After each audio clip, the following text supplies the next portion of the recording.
Welcome, everybody, to Dead Talk Live. And tonight we are truly joined by the Adams family. I want to welcome Zelda, John, Lulu, and Toby Poser. Guys, welcome to the show. I hope you're all doing well. Thank you so much for being here. And how are you all doing tonight? We're great. Thank you so much for having us. It means a lot. It Thank you. means a lot that you're all here, and we have an added bonus. Lulu is joining us, who plays Amber in the movie. The movie is called Hellbender. We are looking at the writers, directors, cast, the whole nine yards. Hellbender is available right now on Shudder for you guys to watch. And I gotta say right off the bat, I want to pose this question to Zelda.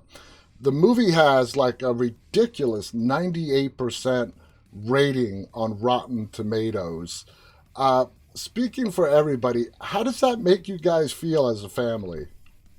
It's honestly kind of unbelievable. I was looking at the ratings actually yesterday. I thought, I'm just gonna look it up and I hope it's not terrible. And I saw a 98 and I was like, this is kind of incredible that, people are just loving what we've created and that not too many people are crapping on us. When we finish the film, it's really nerve-wracking. You feel very vulnerable. Are people going to hate this? So to have a nice reaction is just very heartwarming. That is awesome. Now, John, it is kind of rare to see three directors behind the camera. I mean, two, yeah, not that uncommon, but three, it's kind of uncommon. So, what was the decision behind putting three directors behind that camera, and how did you guys split the divisions of duty up? That's a great question. I don't think there was ever a decision to have three directors. I just think that that's the way that we've evolved. This is our seventh movie that we've made together, and as Zelda's grown up, she's just, acquired more knowledge, and she's just become an adult, and she's just become a director. And Lulu would have been a director too, but she was at college at the time. So it's just evolved in that way, and I think that we all just respect each other's opinions, and that's what directing is giving your opinion to your input to scenes, and we're all just giving our input to scenes, and so we're all directors. Absolutely. Now, Zelda, I gotta say this before we continue.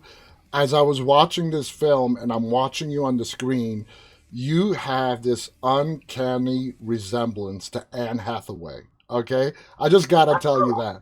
You Wow. you look like a young Anne Hathaway. I had to get that out there. Oh, Now, thank you. I've never heard that before, so that's really exciting. now, Toby, I want to ask you a question about the title of the film, and I had to like literally as I was getting prepared for tonight's episode, I kept putting in Hellbenders instead of Hellbender. Why did you guys decide to go with the singular instead of the plural, which is really, prevalent throughout the whole film? Well, actually, the first Hellbender iteration was our band, Hellbender, but the E's are all sixes. So the band existed before the movie, and we kind of really dug that title.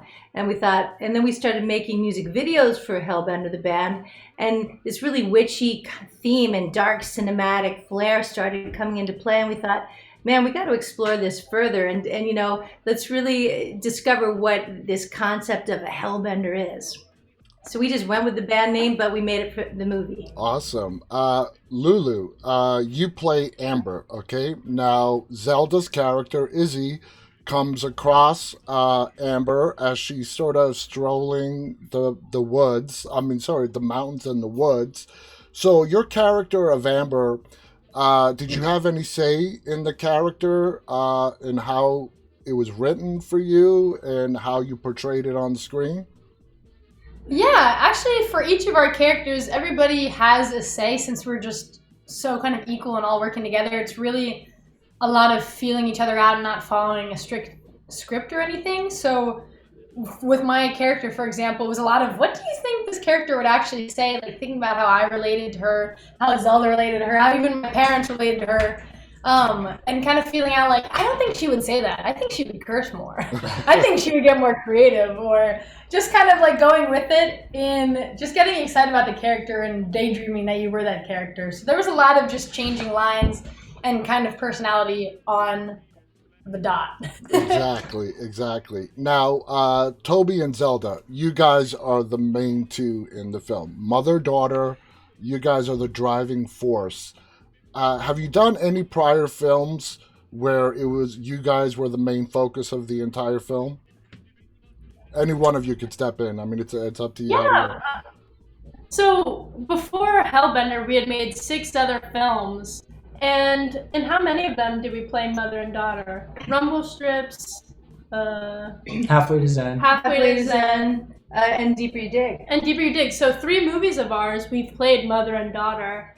And it's really fun just getting to explore, the mother and daughter relationship. And one thing that was really important to us with Hellbender was to build that relationship. We had just finished our last movie, The Deeper You Dig, and we played mother and daughter. And after going through the festival circuit, we realized that one thing we were lacking a little bit in The Deeper You Dig was a more complex mother and daughter storyline. So we really wanted to build upon that in Hellbender, and hopefully we did. Yes, you definitely did. Now, Toby, we're not going to give away any spoilers for the people who haven't watched it yet, but you are holding a secret from your daughter. You are basically lying to her, keeping her isolated, using the excuse that she is sick, and that's why she can't be around people. When you get into your character, who is nameless, by the way, in the movie, your character is just mother, basically.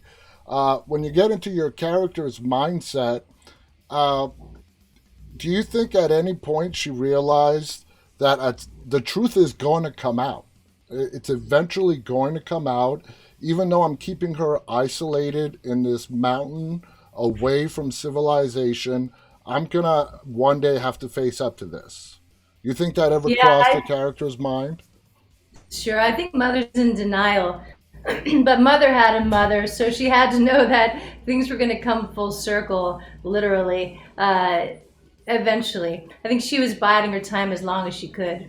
Now, Zelda, I love this line that's repeated over and over in the movie. Fall eats summer, winter eats fall, spring eats winter. And it's a big metaphor and a little bit of foreshadowing of what is going to come. Who came up with that?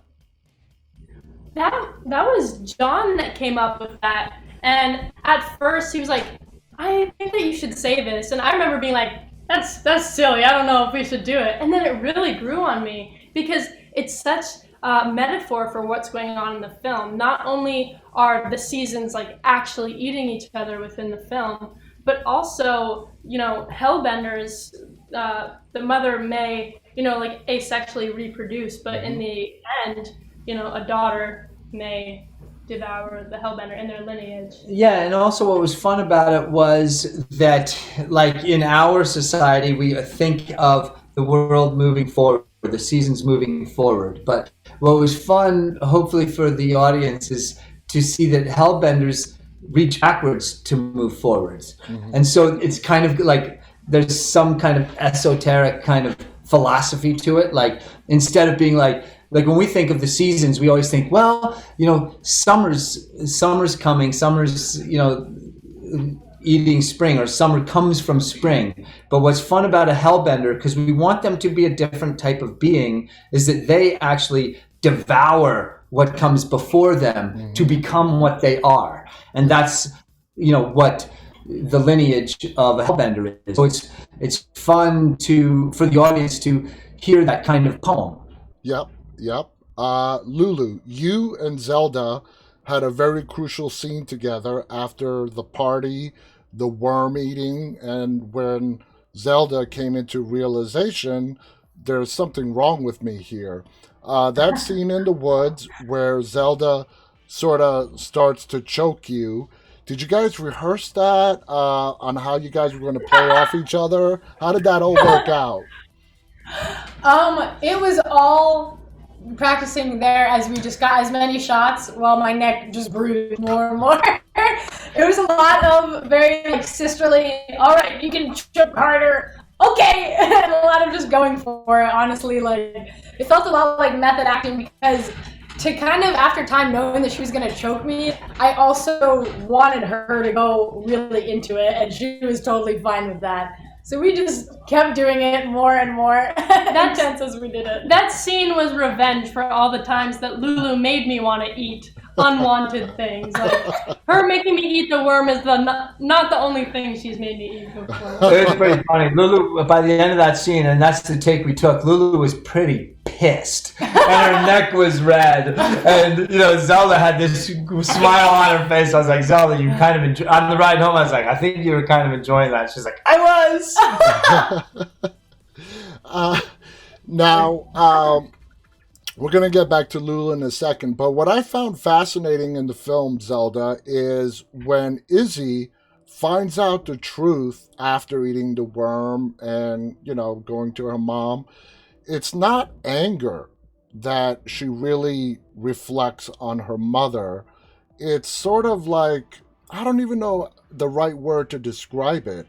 How would you describe Izzy's reaction when she finally finds out what she really is? I think, honestly, it was the most natural reaction. I think a lot of times when we find out something really shocking, we don't necessarily act out in anger. A lot of times, you really let it sink in and hit you slowly, expecting something that you're not expecting. Why did you write it? I mean, Toby was one of the main writers of it. Why did you want me to act that way? Well, I can kind of take this, I have to take it personally because actually one of the influence of the story is I found out right before we wrote Hellbender that I was donor conceived, and I found this out at 50 years of age. Wow. That my wonderful dad, who had passed away years before, was not my biological dad. And there was only a split second where I was angry, and the rest of the time it was like, all right, well, this could be a really cool thing, let's just let's dive deep and see who am I, where do I come from? And I think it's the same with Izzy. I think she's like, oh, this is kind of a gift. I don't have to sit up here alone on my mountaintop with my mom, even though my mom's pretty cool. And let's explore. When you think about it, it's like the most exciting thing that's happened to Izzy on that mountaintop. Now, John, Zelda slowly starts to go into the darker side of witchcraft. Is that how you guys always wanted it to go? Did you play with different scenarios when you were writing the script? Yeah, so I don't think that, like, for me, I think what's fun is I wouldn't necessarily say that she went to the darker side. I think what she went to was her natural side, her fate and her destiny, and where her DNA was pushing her. Like, that's what's fun about, for me, that's what's fun about this movie, and this is what we talked about a lot, was this is a movie about who gets to judge who. And what Zelda became was an excellent Hellbender, a true Hellbender. She followed her DNA. She followed the truth inside of her. She followed all the rules of being a Hellbender. And what the mother was doing was trying to deny those rules, trying to deny her DNA and who she was. So who gets to ultimately judge that? Us humans who are devoured by Hellbenders, or Hellbenders? It's like, that's why we have the poem in the middle about the wolf and the sheep. Like, is the wolf bad because it eats the sheep? Well, from a sheep's point of view, a wolf is terrible. But from a wolf point of view, it's an excellent wolf. Yep. And Toby's character explains that in the film. Toby, what made Toby different and go against the grain of what a Hellbender is supposed to be? I think, the mother character really realizes that following your nature might be the right thing to do, but it also is a very lonely existence. It's one that's isolated, violent, ripped off from the rest of the world. And I think the mother has been alive a long time, and she's sowed her wild Hellbender oats, and she knows that as much fun as it was, it's brutal, just like nature. And so I think she wants to protect her daughter from that. Even though absolutely. One of the most powerful moments is at the very end when you're looking at Izzy and you're telling her, I didn't raise you like this. Towards the ending, when you tell her, I didn't raise you like this. Why are you doing this? I'm not ready to go yet. What was that moment for you being the mom, realizing that all your efforts to raise your daughter to be like you and go against the grain of what a hellbender is have failed? Yeah, I think it's sad for the mom.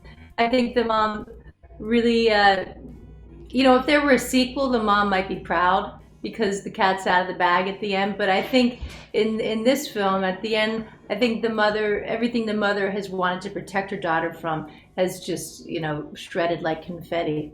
In fact, I'd like to see what would happen, once they embrace that. As Izzy says, when we're puking maggots in the snow, she says, we'd make a great team. And they probably would. Yeah, they definitely would.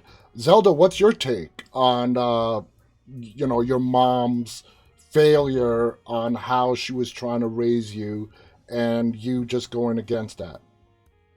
Yeah, I think with the mother and daughter relationship, it was fun to play on common parent and child tropes. I think a lot of times parents hide things from their kids, but the more that a parent is strict about something, the more likely that the kid is going to go out and do it, and to a large extent. And I think that's one of the repercussions that the mom faces when, in the end, when she says, I didn't raise you like this, I taught you to starve that. But because she was starving her true nature, she just was going to embrace it more, and definitely in secrecy. Yeah. Now, the ending is great. We're not going to give anything away. Lulu, you play a big part in the ending. Walk us through what was shooting that sequence. What was it like? Woo! It was amazing and chaotic and dramatic in every way. We were shooting up in the Pacific Northwest where I was teaching for around, because of COVID, Zelda was able to go into online school, and so they bought a trailer and drove it across country and did a ton of filming all across the states, and then met me up in Oregon where I was living. And so we filmed up in Oregon and Washington, and we did a ton of those shots on the coast. And some of the kind of earlier pin shots that are with the dining table, the white kind of dream sequence with the dining table, that was on the Washington coast. And we had found an old wet log, right? And Oh yeah. pieces, and used that to mimic my body. And we shot that on a table in the water, in the ocean. And eventually actually a sneaker wave came and almost took the table out, and everybody else ran, and I was there on the table in my bikini in November and freezing cold, like, oh my God! So it was really fun chaos. And then we did another final shot of what you're talking about in some old sites in Washington where there typically would have been tons of people, but again, COVID actually helped us because there was nobody there, these beautiful sites, and they were even more creepy and eerie. And so we shot them in these dark sites, and they were wet old metal, and it was just kind of like, all right, kid, I know you're camping in your car tonight across from our trailer, because we were doing distance from each other too, and there was no showers or anything. So I was covered in tons of effects and stuff, and it was super sticky, and we were just shooting in these spots where I hope no one thinks anything is going wrong, because we might get the cops called on us. Lulu was method acting. He just threw a bunch of slop on her in the freezing cold, and she dealt with it like a bad woman. It was the very final scene that you're talking about where yeah, I won't say what happens, but we shot that actually in a parking lot in the rain, and it was freezing cold, and it's lit by our headlights, and we had chocolate syrup. And so but it was raining, so we had to protect the cameras, and not Lulu. Not me. So we were pouring chocolate syrup all over her face, and it was raining, and we were shooting. Lulu was a great sport. And I remember we kept having to move the cars around, and every once in a while, because it was a parking lot, like in a state park, way in the middle of nowhere, every once in a while, like a stray kind of like drunk driver would kind of come rolling in, and their lights would hit Lulu, and we'd have to wait for them, and then they kind of back up and leave. And it was a pretty funny night. We stayed up pretty late to get that shot. It took quite a while. And if you look at that shot, it's interesting because there's fire in it. And that's a composite from another night, a couple nights. But Lulu's shot, she's in the rain. Yeah. And if you really look at that shot, you can see that she's being rained on, which really actually helped the kind of oddness. I love that scene, and I love the oddness of fire and rain. Yes, yes. Speaking of the location, this movie has some beautiful scenery. The location was amazing. How long did it take you, John, for you guys to find the perfect location when Zelda is out in the woods and the mountains? Was it difficult to scout the proper location for this film? So we lived in a trailer for almost a year because she was homeschooled. So we didn't have we bought a little trailer and we lived in a trailer. And so each location actually kind of appeared before us. We had no itinerary, and we were driving around the country. So whenever we saw a beautiful place and the weather was right and it was a cloudy day, we would get out and shoot. So a lot of the scenery was just dictated by Mother Nature and when she decided she wanted to act. And we only have a camera and microphones, so there's not a lot of stuff to get set up to shoot something. So we were quick on our toes, and like I say, when Mother Nature showed up and said it's time to act, we got our shit together and did it. Now, Zelda, what is it like having to wear so many different hats on a set? Director, you're also the writer, you're the star. I mean, what is that like? It's definitely really busy, but I love it because you genuinely get to oversee all sides of the production. And because of that, you can just have this large vision and you get to be the one that puts it all together. And that's what's so lucky about it. And since we're working with such a small crew, such a small team, it's very easy to just go out there and do it. One moment we'll be eating scrambled eggs for breakfast, talking about a scene we want to shoot, and then we'll put the dishes away and then go shoot the scene. So they never put the dishes away, so some of that's true, but a little bit of that was bullshit. All right. Yeah, I have 3 teenagers. I know all about that. Yeah, nobody puts the dishes away. I'm the one who does it right before bed. Lulu, there is a critical scene between you and Zelda, Izzy, towards the end as you're leaving work. Very critical. Do you think if Amber would have reacted differently towards Izzy, things would have gone completely different for Amber? I think initially they would have just been postponed. I think at that point, Zelda was on this journey, and I might have been the last kind of chance for that part of her to join humanity.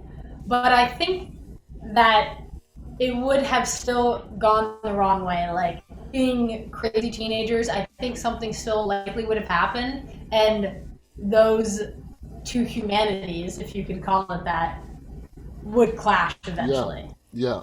That is a great question that you just asked. Yeah. I love that. No one's ever asked that question, and it's a terrific question. And I ask myself that question, and I don't know the answer.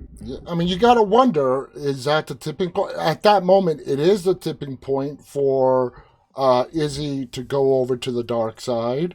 Absolutely. But Lulu makes a great point. It was eventually going to happen. There was like no stopping it. It was like just postponing it if Amber had a different reaction to Izzy than the reaction she had. So that's how I saw the whole scene. Now, Toby, when you are basically, you guys are writing this out, you kept like I said in the beginning, you kept some lore about witches that we know and love, and then you changed some things around. When did the eating of people, what made you guys go that route for witches to do in this film? It's a break from the norm. Yeah, originally we were trying to think of, how do these witches, what makes them evil, if they're evil, and are they even called witches? In fact, we only use the word witch once in the movie, and it's more just like, is he tossing a bone to someone who just wouldn't understand the concept of a hellbender to begin with? And at first we thought, oh, it's got to be babies, because I was doing a lot of research on Lamia, the serpent goddess from Libya, and it was about these women who got all their powers from eating, babies, just like a sprout is nutritious. Well, these babies are just packed with all sorts of good stuff. And then we thought, you know what? Let's leave the babies alone. And we tried to shoot it, and man, I'll tell you, it did not look good. Walmart babies do not look as real as you think. But they're cheap. So it kind of evolved into, well, let's have it be humans, but not necessarily the humans themselves, but the fear within the humans. Because if you look at the history of women who were maligned and persecuted, like witches, it was people afraid of their power, their abilities. So we thought, well, if they're going to be maligned and considered evil because of that power, because of this full agency that they have, then let's make that, what they feed on. Okay, that makes perfect sense. John, the beginning of the film takes place in the past. Now, the person who is being lynched, is that Toby's character's mom that we are to assume it is, or is it somebody? Yeah, and it is, and there's a reference to why she's being lynched later on. Toby passes on to her daughter. And that is actually kind of explains why Toby's guilt, because she had lived in a village and she had friends, and her hellbender mother went on a binge. And that helps kind of explain to the audience why Toby would have guilt about being a hellbender and possibly want to be a human. And that kind of drives the story. But another thing that we liked about the opening scene was, it's all women, all lynching this powerful woman. And it was just great to just have it just completely woman informed. It was just like, it was great. I loved all these powerful ladies taking all justice and all hatred into their own hands. It's a neat scene for me. I really loved it. And it's also all of Zelda's soccer moms. Like, Zelda was on a soccer team at the moment, and we were kind of like, anybody want to do a lynch thing? Yes, we do. And so, suddenly we had 16 ladies up there pulling a rope. It was great. Now, you leave this up to the viewer's interpretation as to the other moms that are out there that are lynching this woman. Are they hellbenders themselves? Are they normal human beings? Are they a mix? But there seems to be, like I said, it's left up to the viewer's interpretation of what they are. You're right, they are all women. But I got the impression that they weren't lynching this woman just for being a witch, but being a witch who did some very bad stuff. Is that fair to say? Oh, you got that right. You got that right. She did some very bad stuff. Now, moving on. Zelda. But can I say actually one fun thing about that? The very first frame, the very first couple frames of the movie is that woman who's being lynched sewing her mouth shut. And so that kind of sets up the whole issue for these hellbenders, which is that they are human in form, and so they're in one part of them would like to fit into the world that runs the world, but their nature doesn't allow them to. And so the fact that she's sewing up her lips shows that she does feel guilt. There is a struggle in this character. She's not just some like classic witch, like ha ha ha, I'm gonna do evil things to people and fly on a broom at night and snatch children. It's like it's a being. It's this kind of beautiful being that has conflict in it. Yes, Zelda. The aspect of the witches gaining power off the blood and eating of living things that possess fear. That was beautiful. Whoever's idea that was brilliant. Toby, was that you? I mean, whose idea was that?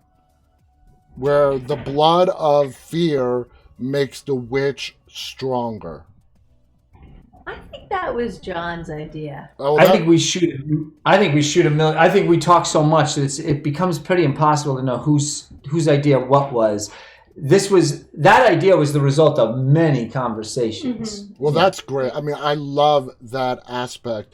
Now, Zelda, as you're playing Izzy, and we know you commit an atrocity pretty early on as you're discovering your powers and as your mom is teaching you what you're capable of, to the very climax and ending of the film where you play just this dark, evil girl, and you did it so brilliantly. How did you get into the mindset? And I know the lighting, the darkness behind you, the fire really fed into the performance as well. But how did you get into the mindset of just portraying pure evil? Well, first of all, thank you so much. And going into the character, I knew that she was someone who had a huge arc. You know, she has a set beginning and a set end. And in the beginning, she doesn't know exactly what she is. In fact, she doesn't know what else is even out there in the world. And throughout the story, she's just discovering so much about the world and about herself. And when I was playing Izzy, we shot a lot of it in chronological order. So in the beginning of the movie, I was just kind of acting pretty casual, pretty awkward, a lot like myself, I think. And towards the end of the movie, I really had to tell myself, you're way more confident and just strong and powerful and embracing who you are. And you can be a little bit devious too, especially towards the mother in the end. So I really had to remind myself about, okay, we're 70% through the movie, so I'm 70% crazy and confident right now. Now, Toby, did you guys have a lot of fun shooting those scenes in the snow? Hell yeah. Oh, It was a lot of fun. It was cold, but it was more fun than anything. that's what I call mother-daughter bonding, spitting blood on each other. Yeah, and I had placed little bits of rice and puffed rice cereal in it to kind of give it sort of a maggoty texture, and I had forgotten to tell Zelda, and she was a little unpleasantly surprised. You don't expect to bite down on something hard when liquid goes into your mouth. Like, Now, John, you have a role in the movie as well. It's not a very long one, thanks to Toby. What made you decide to play the uncle in here? I think I wanted to, like in most of the movies, I'm really kind of the bad person, and I think I wanted to play a fun person, but I didn't want to play a fun person very long. So, and another good thing was we had learned from The Deeper You Dig that people really said they would love to see the mother-daughter relationship developed, and so I just wanted to get into the movie and get out, and I wanted to get behind the camera, and that was a great way to do it because it kind of shows the audience something a little bit shocking right off the bat, that shows that the mother is holding a pretty heavy-duty secret from her daughter. So in so many ways, it was just a good thing to do, to just put me in the movie, show a nice guy get annihilated, and then get me out and behind the camera so the girls could really do their thing. Do their thing. Now, Lulu, if there is a sequel to Hellbender, are you going to lobby real hard? Because we don't know that, Amber could be in it if possible, which, gotta say, not giving any spoilers away, but things don't look good for Amber at the end of the film. You're asking whether I would lobby it? Like Yeah, whether I would like. to try to get into the sequel somehow. I mean, it's not something I usually think about like requesting. I'm kind of I've lived away from them now since college. I'm always just excited to be like, what do you think I could do? And just kind of be involved in any way. But definitely having already played Amber, it would be fun if there was another one. I'm sure I would enjoy a twist. Like I love playing I love the idea of playing the total opposite of myself, and I saw a lot of myself in Amber, which makes it really fun to play with. But it would be super cool to kind of have something kind of shift for her because of the role she plays in the first movie. It would be fun to play something Absolutely. Oh, totally yeah. opposite, or maybe inspired by Izzy's little gremlinness. Maybe like dream sequences of Amber. If you could visit in Oh. dream sequences that Izzy has. I love that idea. That would be great if she, like the haunting of Izzy. This is our next dinner conversation. We've got to do it. Now, John, I want to ask you before we wrap up. The movie is available now on Shudder. Was it initially picked up by Shudder? Where did it initially release? So, the first time it was ever seen was at the Fantasia Film Festival, and up in Montreal. Mitch Davis and his crew were super kind to us, and it's a wonderful festival. And that kind of blasted us out there because Fantasia is an amazing platform, and that really helped us a lot. And we got a sales agent called Yellow Veil Pictures, who are also a wonderful group of people, and we knew them through Fantasia because their publicist Kayla works for Fantasia. So it's very family. They're very family oriented, and so we fit in with them well. They showed it to Shudder, and Shudder immediately wanted it, and we love Shudder. So this was not a huge, long, drawn-out business transaction. This was like, it seemed like two families just quickly holding hands, and we were all off to the races. It was kind of a beautiful, seamless thing, and Shudder treats us like what we are, which is just a small family that makes films. So it really worked out wonderfully. That's awesome. Toby, if a sequel is ordered, if you guys decide to make one, do you have a script, a plot, a storyline ready to go if need be for a sequel? We don't, but we've been knocking around ideas, right? Like maybe Izzy goes on tour, and if Mom is lucky, she gets to play bass, on the tour. But we thought that would be a really fun idea. Yeah, I think we should go on tour and taste who tastes best in all of America. I Go love, global, baby. I love the scenes of you guys practicing in the band and the elaborate makeup you guys put in, reminiscent of the old days with Kiss. Zelda, whose idea was that? You guys must have had fun, first of all, putting on that makeup, you playing the drums, Toby, you being the lead singer and the bass. Tell us whose idea was that to incorporate it into the movie and add the whole makeup element to it as well. Well, we have always had a band together. First, John and I had a band called Kid California where I played drums. But then I started getting into singing, and Toby and Lulu were like, hey, I want to be in the band too. So then we made a band called Hellbender. This was a couple years ago. And we started making music and making music videos. And we were like, wow, we have to make a movie that's kind of like a bunch of music videos in one that help tell the story. Yeah. So that's one of the reasons Hellbender was made. And, how many times do you get to see a mom and daughter rocking out in a movie? Not very often. And the makeup was just a really fun way to put in some hidden symbolism for each character and where they're at in their storyline. That is awesome. Guys, I want to thank you so much. You guys made a brilliant film. And as time goes, more and more people are going to watch it. Congratulations. It's a hit. It's a great movie. For anybody who has not watched it yet, it's available on Shudder. It's called Hellbender. It's a modern witch story with a lot of stuff that you love about witches and a lot of new twists and spins that you've never seen in witches before. So please go check it out. Congratulations to all four of you. You did a fantastic job. Again, John Adams, Zelda Adams, Lulu Adams, Toby Poser. Thank you guys. And I'm going to throw it to Lulu. On behalf of everybody, do you guys have any final thoughts you want to share? I think we're just really happy to be here. Thanks so much for including us on your live talk. Oh, Thank you, John. it was so much fun. And I got to say, I love obviously supporting filmmakers, independent filmmakers, doesn't matter studios, but I love seeing family filmmakers and the amount of fun that you guys have as a family creating something. I think that's awesome. And you guys are brilliant. I want to thank our audience for tuning in tonight. Those of you who are watching live and those of you who are tuning in later. Again, thank you to our wonderful guests. Until next time, on behalf of me, John, Zelda, Toby, and Lulu, stay safe and stay walking. Good night, everybody. Thank Thank you. you. Thank Peace. you.